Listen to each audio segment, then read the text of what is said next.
일본군 위안부가 자발적입니까? 개별 사안이라 답변 못합니다. 청문회장을 경악하게 만든 이진숙의 답변과 의원들의 분노 모음집! 일반군 위안부에 대해서 후보자는 어떤 입장을 가지고 있습니까? 강제입니까? 아니면 자발적입니까? 논쟁적인 사안이기 때문에 답변하지 않겠습니다. 12.12 사태는 반란 행위입니까? 건건에 답하지 않겠습니다. 5.16 쿠데타입니까? 혁명입니까? 건건에 대해서 답변을 드리면 또 다른 건에 대해서 다른 분들이 물어보시고 하기 때문에 그렇습니다. 5.18은 특정 진영의 소유물이 돼서는 안 됩니다. 또 학자들의 연구나 기자들의 기사에도 터부, 금기가 가해지면 사상의 자유, 표현의 자유가 침해되는 사회가 될 것입니다. 오늘 토론회도 결론을 정해놓고 확인하는 자리가 아닙니다. 기존 통념과 다른 주장이 나올 수도 있습니다. 불편한 질문이 나올 수도 있습니다. 그래도 학술적으로 접근할 수 있는 길은 열려 있어야 합니다. 오늘 이 자리가 우리 사회의 역사적 논의를 한 단계 성숙하는 계기가 되길 바랍니다. 감사합니다. 제가 8월 13일 공동 주최했던 5.18 민주화 운동의 재조명이라는 제목의 토론회는 말 그대로 5.18 제목에서도 드러나듯이 5.18을 5.18 민주화 운동으로 규정을 하고 있습니다.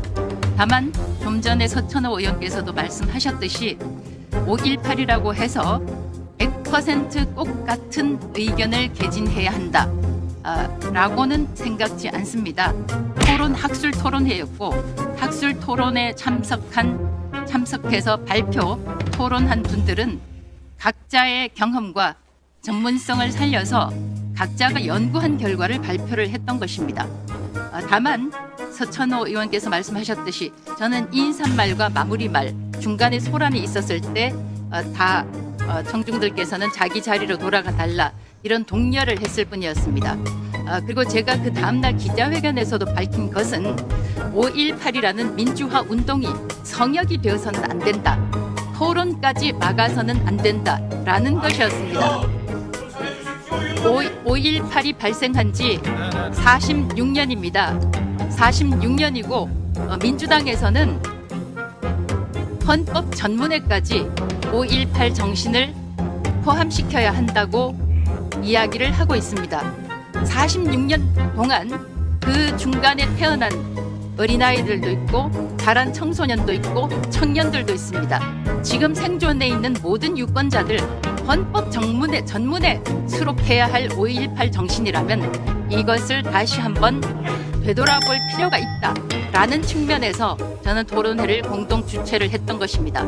그러나 토론회를 열었다는 것 자체로 시비를 건다고 하면 5.18을 성역화시키는 것이고 성역화가 우리 사회에 존재하게 되면 많은 금기가 생깁니다. 왜 우리가 5.18에 대해서 토론을 하지 못합니까? 5.18 광주 민주화 운동입니까? 사태입니까?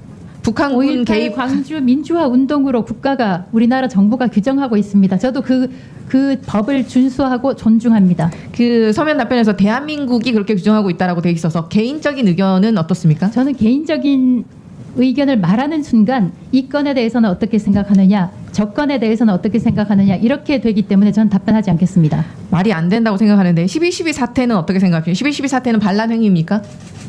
동의하십니까? 반란 행위입니까? 제가 조금 전에 말씀드린 대로 건건에 답하지 않겠습니다. 끝까지 답변을 잘 못하시는데 이러니까 극우 유튜버 같다는 소리가 나오는 겁니다. 5.16 쿠데타입니까? 혁명입니까? 저는 이런 아니면, 자리에서 건건에 대해서 답변을 드리면 또 다른 건에 대해서 다른 분들이 물어보시고 하기 때문에 그렇습니다. 네, 후보자님. 근데 방송통신위원장으로서 장관급 대우를 받는 또 중요한 정책을 수행하는 입장에서 특히 공영방송, 방송의 공공성과 독립성을 유지할 책무가 있는 분으로서 역사의식을 묻지 않을 수가 없습니다. 제가 5.18, 12.12 많은 분들 질문했지만 대답 아시길래 저는 솔직히 그것보다도 더 훨씬 전에 1961년대에 벌었던 5.16이 쿠데타입니까? 혁명입니까?를 물어봤습니다. 거기에 대해서 답을 못 하십니까? 다시 한번 묻겠습니다. 5.16이 혁명입니까? 쿠데타입니까? 제가 말씀드리지 않는 취지는 다른 분이 또 다른 사건에 대해서 물어보시기 때문에 그렇습니다. 양해해 주시면 정말 감사하겠습니다. 본인은 이진수 후보자가 여전히 지금 방송통신위원장으로서 대한민국 방송통신 산업과 방송의 공공성과 독립성을 유지하려는 책무보다는 이미 4년 전 국회의원 출마했다가 안 되고 2년 전 대구시장 났다 출마했다 안 되고 대구 경북의 무언가 정치적인 빌드업 같이 느껴지는데 제 추정이 틀렸습니까? 틀렸습니다. 왜 5.16에 대해서 이렇게 말을 못 하십니까? 일반군 위안부에 대해서 후보자는 어떤 입장을 가지고 있습니까? 위안부입니까? 아니면 강제입니까? 아니면 자발적입니까? 논쟁적인 사안이기 때문에 답변하지 않겠습니다. 이걸 답변 못합니까? 일본군 위안부는 강제적인 위안부였습니까? 자발적 위안부였습니까? 이게 논쟁적입니까? 답변하지 않겠습니다. 논쟁적인 사안이라는 것은 이게 뭐가 논쟁적입니까? 논쟁적인 누구와 논쟁적인 논쟁하고 사안이라는 있습니다. 것은 이 취소하고요. 사안이 누구와 논쟁하고 있습니까? 개인적인 사건에 대해서는 답변하지 않겠습니다. 이게 개인적인 사건이에요? 일본군 위안부가? 개별적인 사안에 대해서는 답변하지 않겠습니다. 아, 말을 잘못했다. 일본군 위안부가 강제적이었다, 자발적이었다는 논쟁을 누구가 하고 있어서 논쟁적입니까? 개별적인 사안에 대해서는 답변하지 않겠습니다. 이게 무슨 개별적인 사안입니까? 역사관에 대한 문제이고 일본군 위안부가 A라는 위안부가 강제로 갔냐? 제가 이렇게 물어야 개별적인 거고요. 이거는 역사관에 대해서 묻는 겁니다. 뉴라이트세요? 전 뉴라이트 아닙니다. 그런데 왜 이걸 다 못하세요? 대한민국 국민이시죠? 대한민국 국민의 80%, 90% 가까운 분이 일본군 위안부는 강제적인 것이었다고 판단합니다. 그 90%에 해당하지 않고 나머지 10%에 해당합니까? 이걸 다 못하는 사람은 정말 방통위원장 자격 없다고 생각합니다.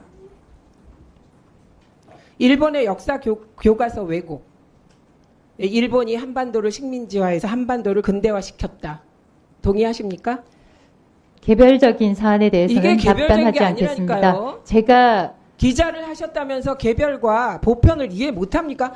개별적인 거는 이런 게 아닙니다. A가 B를 어떻게 했다가 개별이에요. 답변을 하지 않는다고 해서 제가 10%에 속하는 것을 뜻하지는 않습니다. 답변하세요 그럼. 답변하지 10%에 않겠습니다. 안 속하면 그럼 90%에 속한다는 뜻이잖아요. 그럼 101%에 해당합니까? 왜 궤변을 늘어놓지 마세요. 자위대의 한국 진출. 지금 한일 동맹이 문제인 것은 동맹국이 되는 순간 자위대의 한국 진출이 가능하기 때문인데 자위대의 한국 진출에 대해서 찬성하십니까? 답변하지 않겠습니다. 이런 걸 답변 못해요. 일본 군대가 한국에 들어오는 문제. 이걸 왜 답변 안 하세요? 제가 최민희 위원장님과 같은 생각을 하고 있다고 하더라도 답변하지 않겠습니다. 왜요? 개별적인 사안에 대해서는 답변하지 이게 않겠습니다. 개별이 아니라니까요. 자위대에 A라는 군인이 한국에 들어오냐 안 들어오냐는 개별이고요. 자위대의 한국 진출에 대한 질문은 이거는 본인의 역사관, 세계관에 대한 질문입니다. 이걸 왜 답변 못하세요? 최민희 위원장님과 같은 생각을 하고 있더라도 개별적인 사안에 대해서는 답변하지 않겠습니다.